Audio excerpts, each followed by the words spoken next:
So good afternoon, everybody, and welcome to an Akita webinar around improving cybersecurity stance, a very important topic. Cybersecurity seems to be in the news pretty much every day at the moment, from large-scale organizations through to SMEs, and we really wanted to shed some light on what we've learned around this and ways to better protect yourself. And feel free to answer questions. Our expert in the room today is Gerard. He'll be talking through ways of improving your cybersecurity stance. And we also have Adam, who's our head of sales, who works closely with our account management team.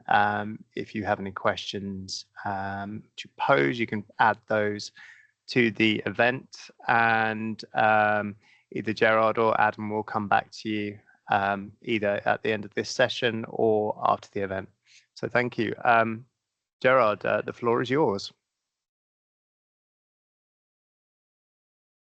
Thanks, John. And welcome, everyone. Thank you for taking the time to attend this event. As John has mentioned, cybersecurity is obviously in the news, as most of you will be aware.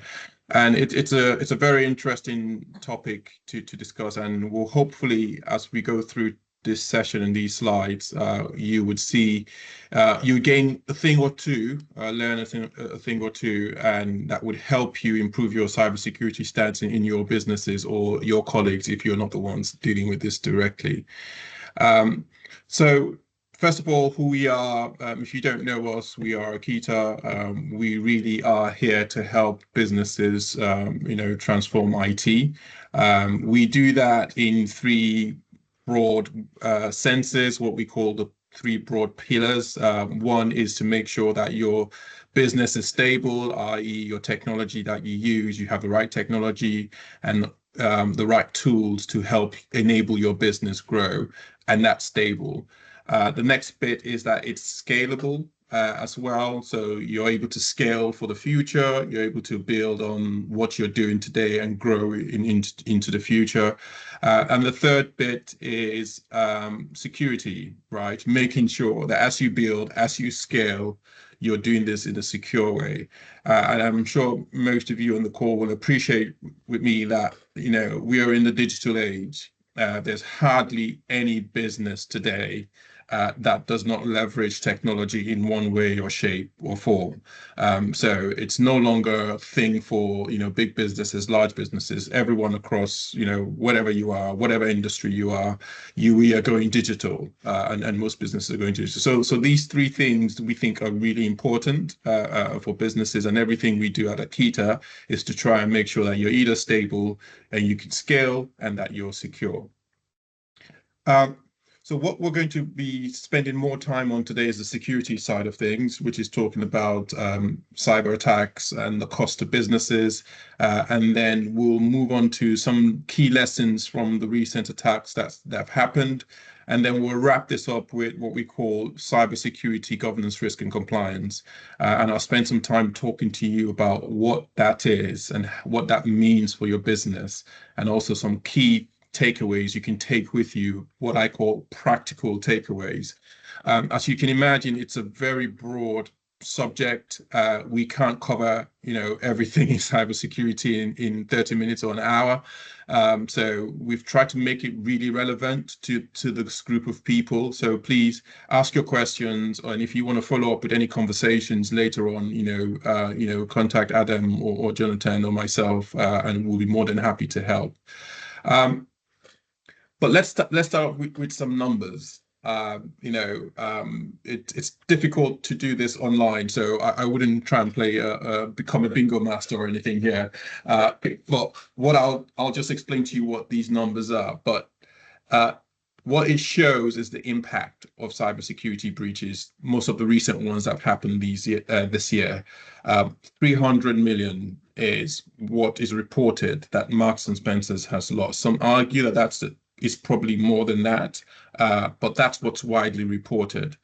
The same thing for Co-op, 208 million. So you can see this is a lot of money, even for big, massive companies, right? This is a lot of money.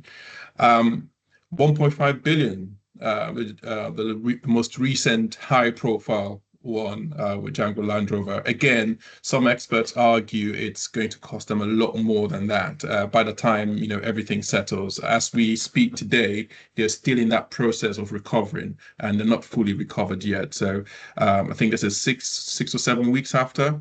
So quite, if not more, quite disturbing for a business that size.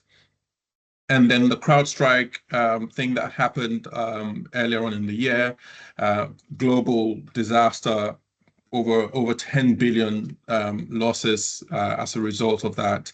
The interesting thing about the CrowdStrike one and Django Land Rover is the supply chain. So you begin to see that the supply chain gets affected. So you attack one person and it's a ripple effect across different other businesses that may not necessarily have been directly impacted, but in one way or shape or other still land in a bit of a bother.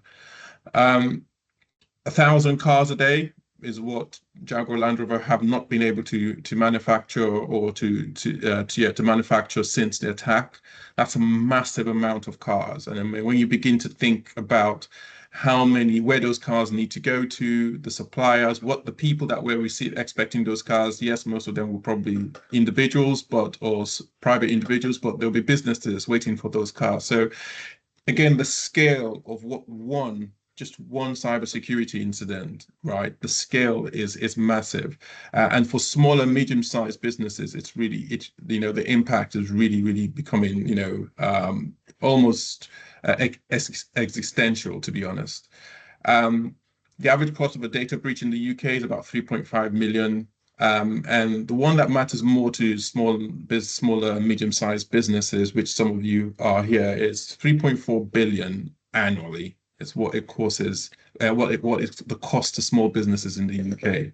That's a huge amount of money. A lot of these don't get reported. So it's interesting when we see things in the media. There's a lot also happening. A lot of incidents of breaches are happening, and it's more prevalent than what you see on the media. The message here is really that attacks cost businesses, right? So everything we'll be talking about from here on is really, okay, what lessons can we learn from these attacks, and how can we protect ourselves from the attacks and prepare for when they actually do happen? But before we move into that, I'll just briefly talk about, this is one company that has reported failed, and this was a company I think it was well over 100 years old. It's interesting when you look at the slogan was "Logistics for Life," and I think for me that's really poignant in the fact that this was a company that had lifetime ambitions, right? Ambitions for years. So it's not to say that the people that run these companies, that they were a bit careless, or they didn't know what they were doing, or they didn't have future ambitions. These were all companies, serious companies that really wanted to do good and do what they did really, really well. They just got hit by an attack. And in their case, it was, I think I read they were turning revenues of over around they were running revenues of around 90 million thereabout. Right? Profit wasn't that much, but at least revenues were up to about 90 million. And you think a company that was in revenues of up to around 90 million, a £5 million ransomware attack is what's brought that company on to its knees, and it's basically folded up. The challenge there is obviously, even though you're taking revenues of 90 million, even if your profits are nowhere near that, 5 million is a huge amount of money. And I think the attackers probably assumed that they could easily get, 5 million. So this is really interesting, because the way the things happened is initially disruption. The trucks couldn't go, they couldn't load, they couldn't go, and couldn't fulfill the requirements. As a result, they weren't making any money, and then the money fell. They went into administration after that, and I think the one that really resonates with me and should resonate with most people is the job losses, right? These are people, this is their livelihood. 700 job losses as a result of this attack. So when we think about what we're doing around cybersecurity, in some sense, I was speaking to a group of people yesterday, in some sense, what you're doing really is protecting not just your business, it's protecting jobs, it's protecting livelihoods of people. And sometimes we don't quite think of it that way for people like us in the industry, but that's really what we're trying to do. Some key lessons from this particular incident: it came in through a weak password, believe it or not. It was a weak password that was guessed. An attacker was able to then get in using that password and then carried out a ransomware attack. The point is there, we need to have stronger passwords. I'm wishing for a day that we get into a passwordless society. I would have thought that would be there by now. I know in some cases a lot of companies are there, but it's still not as prevalent as I would want it to be, because passwords are really a nightmare, because that's the one way people can easily get in. So bring on passwordless and bring on biometrics, right? So we can, help reduce some of these risks, which I think it would do. Cyber insurance also, it's very, very important. I don't really know the details of the story to that extent, whether they had insurance or not, or whether the insurance didn't cover it. But you would assume a company of that size, doing revenues of that size, if they carried out an insurance, it should have definitely covered £5 million for a ransomware attack, right? So the general advice, or the general lesson we can learn from here as businesses, is very simple. Do we have cyber insurance? And is that cyber insurance enough if we get hit tomorrow with a ransomware attack? Those are some of the really pressing questions that, I think all businesses should be asking themselves, because in some cases, it's a matter of when, not if. Those are the lessons from this particular incident, but those are relatable to the other incidents that we've spoken about briefly here. So what I'm going to do now is just talk about some really key lessons. Again, there's so many lessons from a protection prevention point of view, but we can't go through all of them, in the time that we have. So what I'll do is just what I've done is just picked out 3 key areas that I think are really important. And I hope, everyone on the call is really comfortable with in your organizations. And if you're not, then I'd recommend that you start getting really comfortable in those areas. But the first thing first is, it doesn't affect just small business. It doesn't affect just big businesses. From those examples that I've given, a lot of small businesses get impacted by cybersecurity attacks. 42% of small businesses in the UK reported by a cyber attack in the past year. That was for 2024. That's a lot of report. Now, in my estimation or estimations in our profession, we probably think that's a bit higher. We think if you did a real assessment, if you did a true survey, about 60-70% is more reflective of reality. So it's a bit more prevalent than 42%. But even at 42%, that's a lot. One of the challenges SMEs also face is that, you're a small business, oh, by the way, that's the smallest house in Britain, by the way. If you just a little thing for you to take away with you. I've made a note to try and go and visit that place at some point, but, it's quite interesting to see how small that house is. And it seems like people actually live in it.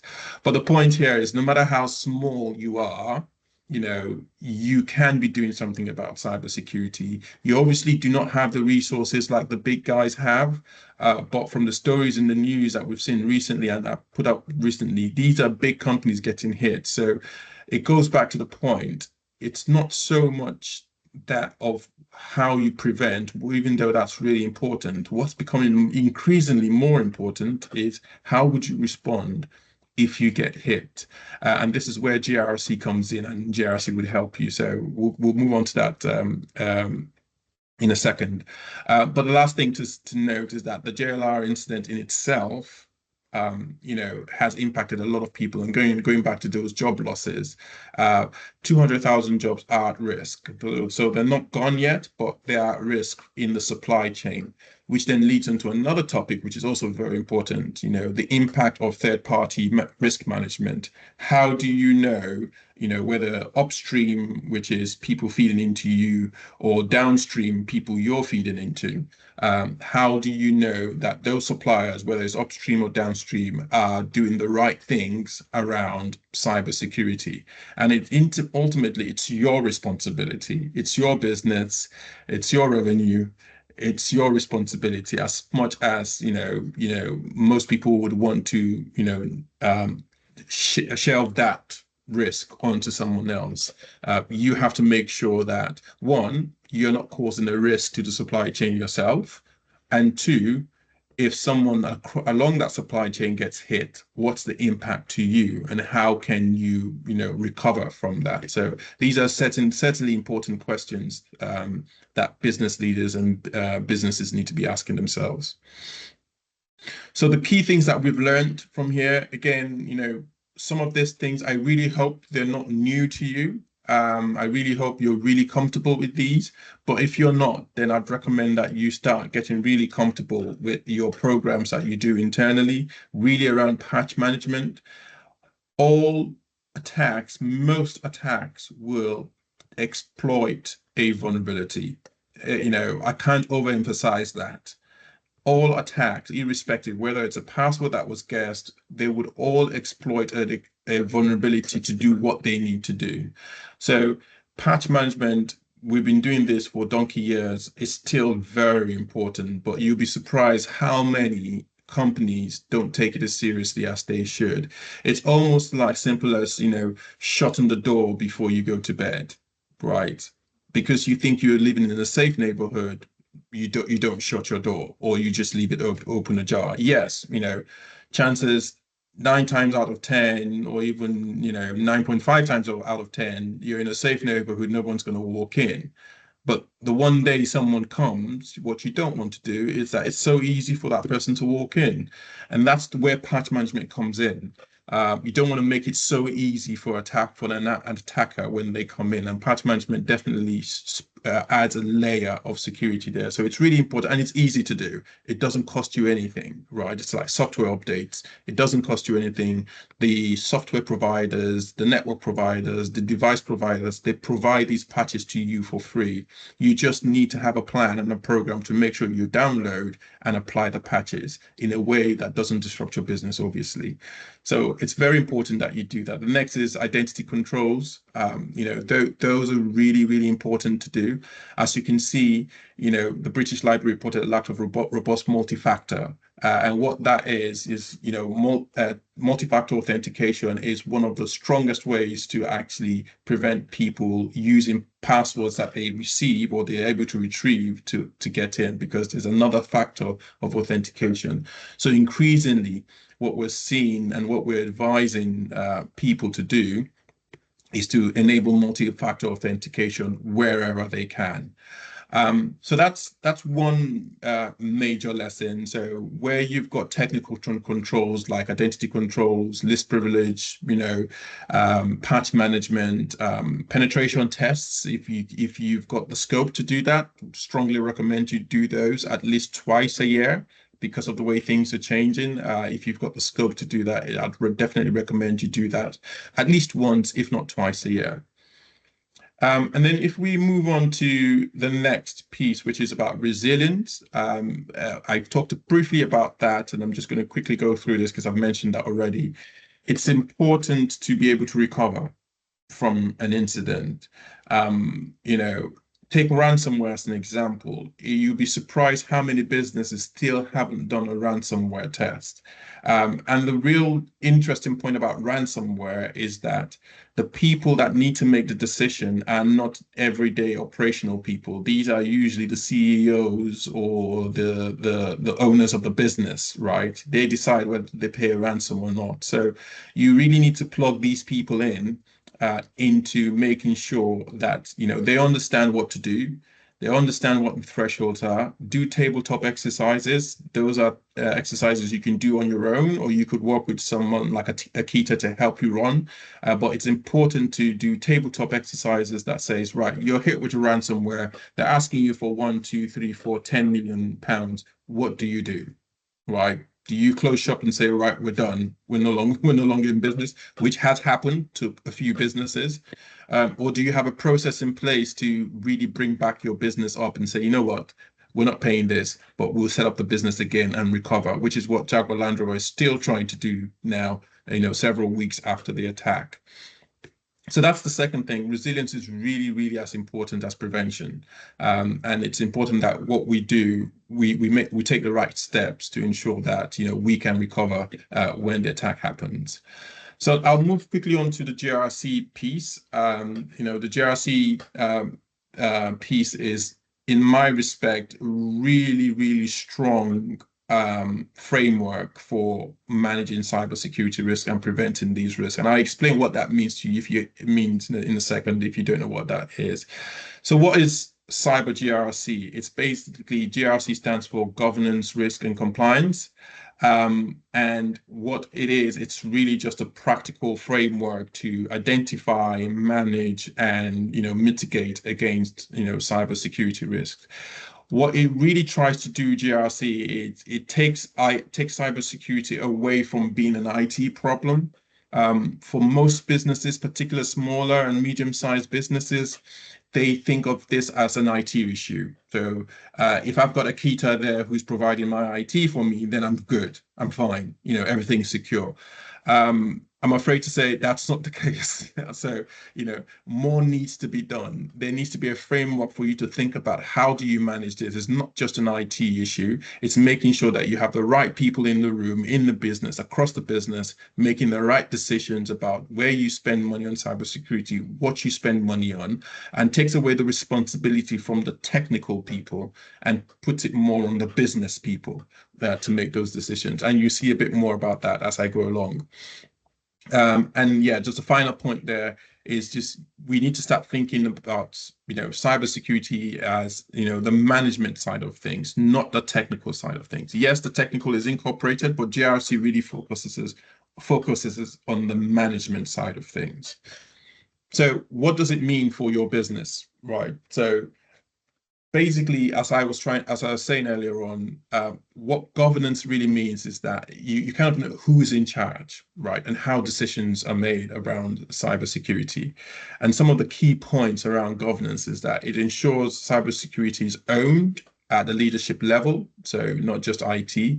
It also aligns, because with cybersecurity, you can't protect every single thing, right? If you've got, say, 10 tools or systems that you use, there's going to be 1 or 2 or 3 that are more important than the other, 7 or 8. And how do you protect which ones? Which ones do you protect first? Because this obviously costs money, right? So you need to be able to prioritize your risk. But when you prioritize those risks, they need to align to what your business objectives are. And this is where governance comes in, tries to make sure that the things you're doing around cybersecurity are in alignment with your business strategy and your business objectives. It also defines clear roles and responsibilities. So it takes that away just from an IT thing. It brings, people, whether it's HR, whether it's legal, whether it's finance, it brings people across the wider business involved in making decisions around cybersecurity. And most importantly, it builds a culture of where security and resilience is really part of everyday decisions. So, as frequently as the executive team meet or the board meets, as frequently as they meet, they're talking about cybersecurity as well. And hopefully, as you operate on a daily basis, you can then begin to make those decisions, with cybersecurity in mind. I mean, you don't get there obviously in one day. There's a maturity model that we can talk you through, or we can take you through if you're interested, that shows you how you start from level 0 and if you can get to level 3, you're good. But the top guys get to level 5. But those are usually the much more bigger companies. Risk. When we look at the risk bucket, basically, as it says, it's really knowing what could go wrong. right, and what matters most. So you look at where are the risks, which are the critical risks to us, our business, and what we do. It helps you understand, okay, right, these are the things that could really, really impact our business.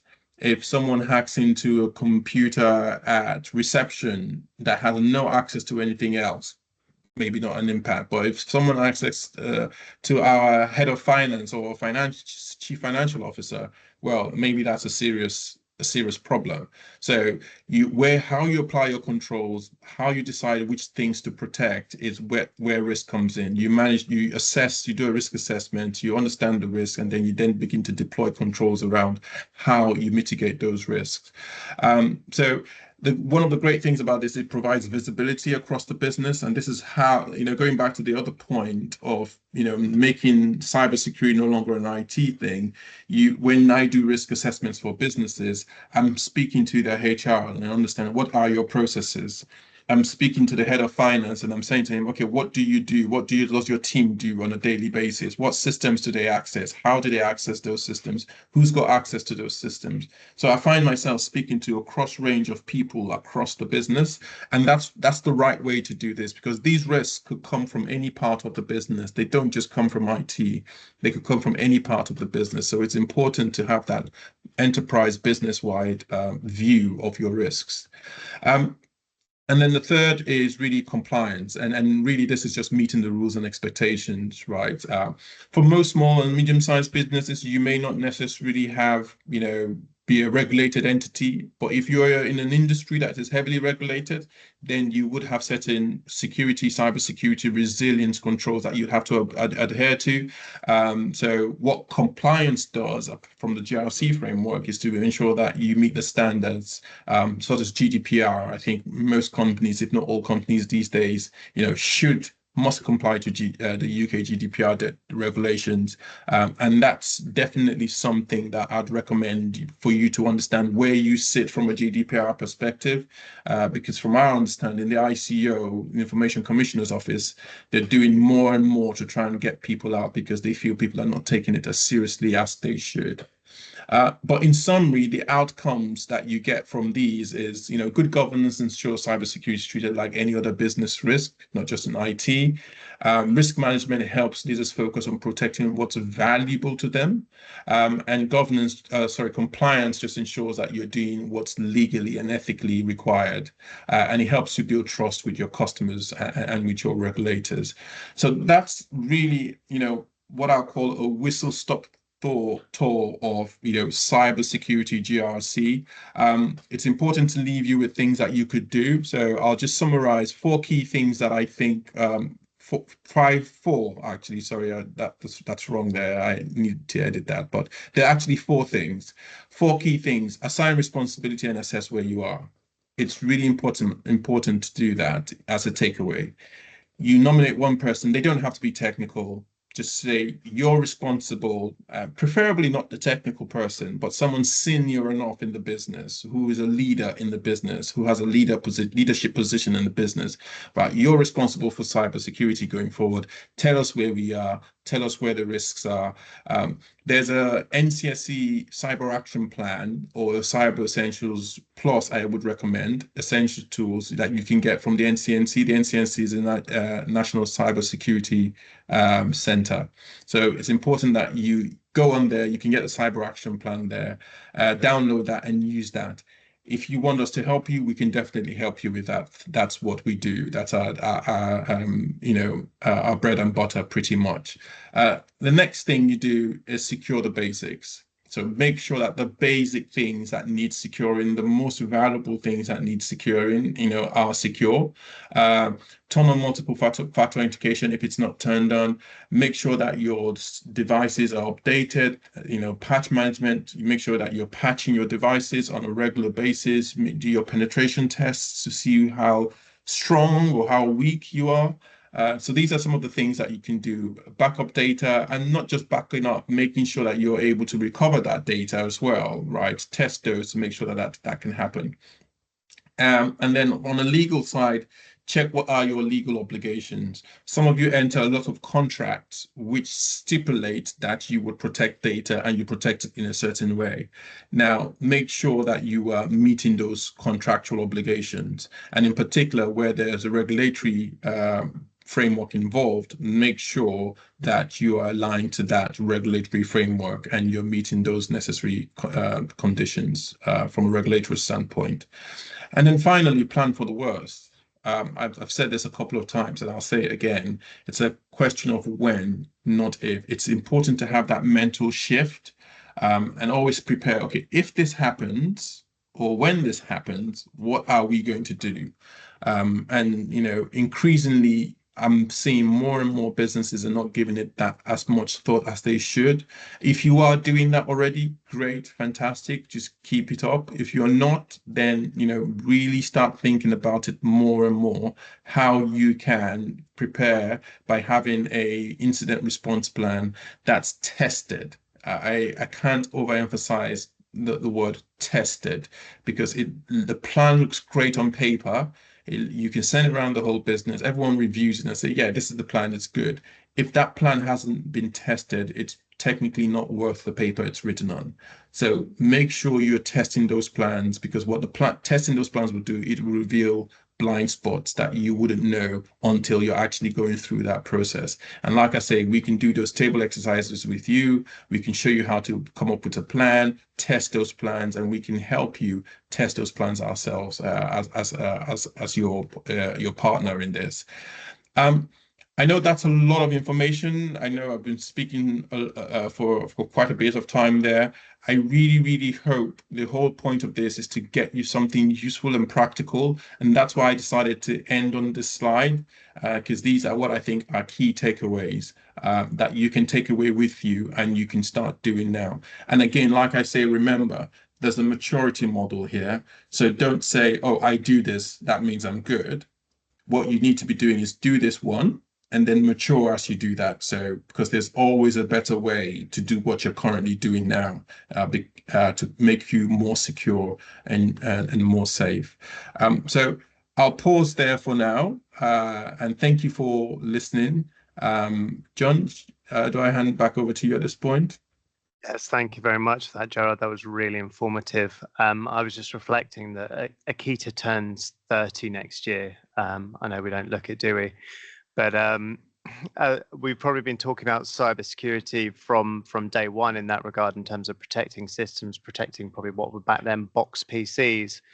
Everything that Gerard has sort of outlined here today is the next evolution of that for us. It is thinking beyond your system protections, the technical fixes. It is looking at the frameworks, the processes, the governance that's needed to look after your systems and look after your companies and your businesses and ensure they thrive.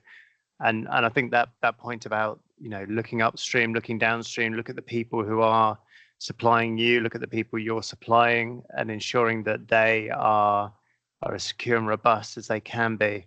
And that's really where Gerard and the team here at Akita are here to help. So if these conversations are starting to happen within your organization, do speak to our account managers, reach out to Adam, myself, or your own account manager.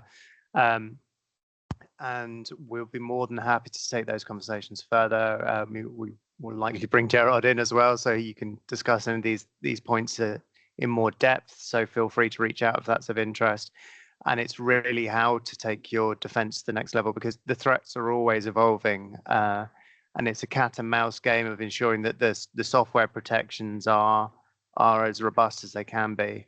But actually, if you've got the governance structures in place, that you know how you're going to deal with an issue, should or when, that's the point, when an issue happens, then that's what's key.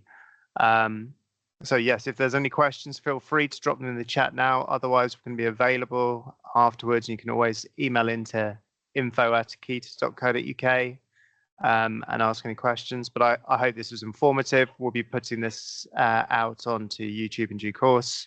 So it'll be available if you wish to share it with any of your colleagues or hopefully with your boards and your senior leadership. cybersecurity has moved definitely beyond being a pure IT issue, as Gerard said. So the more people who are aware, the better. Thank you very much. I hope you've enjoyed this webinar. We will